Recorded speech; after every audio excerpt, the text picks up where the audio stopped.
안녕하십니까, 최민식입니다. 인문학으로 읽는 성경 두 번째 시간입니다. 오늘은 우리의 신앙생활을 하면서 한 번쯤은 맞닥뜨리게 되는 거대한 질문을 다뤄보려고 합니다. 바로 성경의 6일 창조와 과거의 138억 년이라는 시간의 간격을 어떻게 메울 것인가 하는 데 대한 이야기입니다. 이 이야기를 하기 위해서 제럴드 슈레드가 지은 신의 과학이라는 책을 가지고 나왔습니다. 우리는 흔히 창조론과 진화론이 서로 총을 겨루고 있는 전쟁터에 있다고 생각을 하지만 오늘 저와 함께 이 간극을 인문학적인 시각으로 또 물리학적 시선으로 바라본다면 하나님의 광대하심을 새롭게 발견하게 될 것입니다. 철학자 임마누엘 칸트는 이런 말을 남겼습니다. 내 마음속에 두 가지가 있어서 나를 놀라움과 경외로움으로 채운다.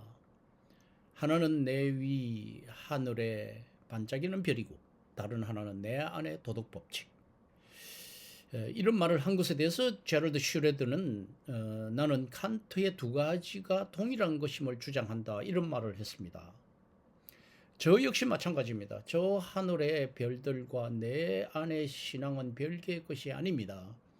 하나님의 창조는 마땅히 과학으로 설명될 수 있어야 합니다. 문제는 과학이 하나님의 창조를 다 설명할 만큼 발달하지 못했다는 게 문제입니다.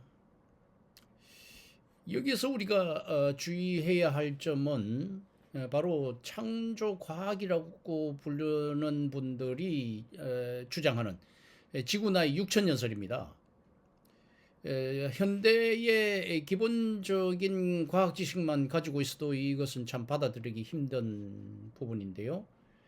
당장 밤 하늘을 봐도 6천광년보다 훨씬 멀리 떨어진 별들이 수만 개나 우리 시야에 들어오게 되거든요.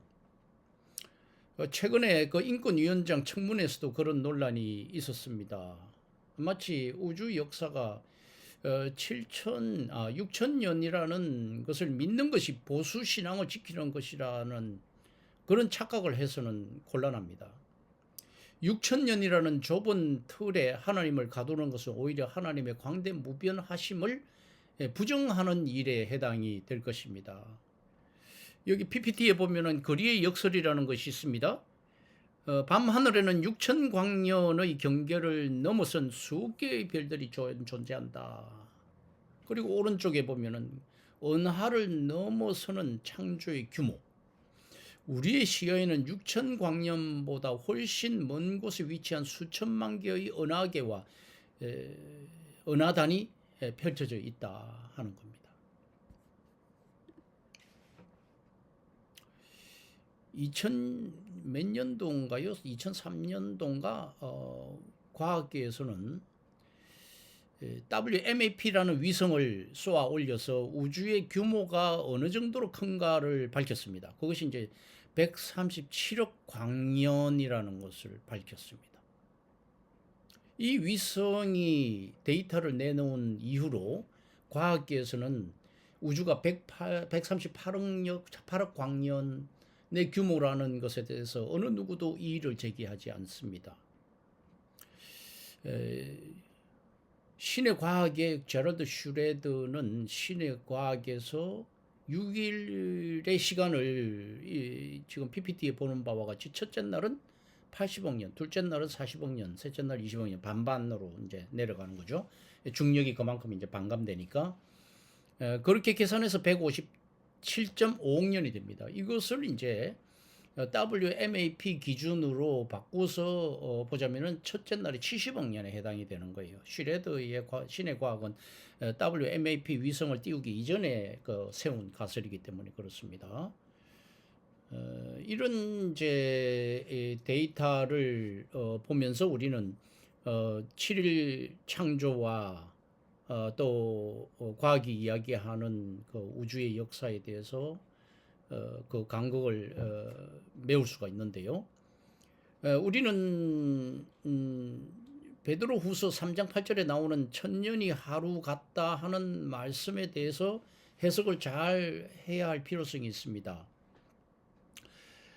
마치 인류 역사를 앞으로 다가올 천년 왕국의 도래까지 전제로 해서 7천년이라는 역사로 규격화시키려는 시도에 대해서 우리는 경계해야 합니다.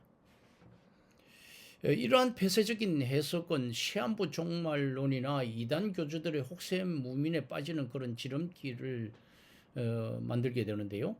하나님의 시간은 인간의 도표 안에 갇히지 않습니다. 주님의 오시는 날은 하나님의 뜻과 계획 안에서 이루어지는 일이지 사람이 정해놓은 7천년 인류 역사의 틀을 맞추기 위해서 오시는 것은 아니라는 사실입니다. 그 다음에 우리가 진화론과 하나님의 창조에 대해서 이제 어떻게 화해할 것인가를 생각을 해봐야 되는데요. 우리는 진화론을 어떻게 봐야 할 것이냐? 진화론은 엄밀히 말해서 증명된 과학이 아닙니다. 하나의 가설이자 사고 실험에 해당됩니다.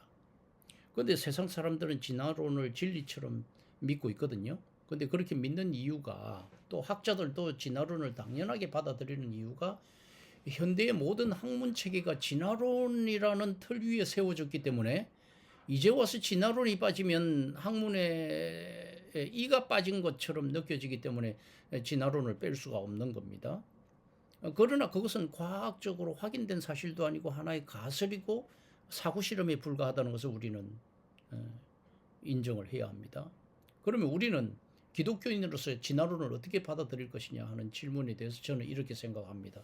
진화론은 하나님의 창조를 설명하고자 한다. 그러나 많은 부분에서 하나님의 창조를 설명하기에는 미치지 못하고 있고 부족함도 많고 잘못된 부분도 많다. 그리고 진화론을 마치 하나님의 창조를 대신할 수 있거나 대응하는 이론으로 보는 것은 정말 잘못된 것이다. 왜냐하면 진화론은요, 우주의 생성 과정을 설명해 주지 못하고 있습니다. 그리고 성경은 하나님이 분명히 종류대로 식물을 창조하셨고 종류대로 동물을 창조하셨다는 사실을 밝히고 있습니다. 이런 부분에서 진화론은 많은 오류를 낳고 있다는 점입니다. 다윈은요, 실제로 케임브리지 대학교에서 신학을 공부한 신학도였습니다.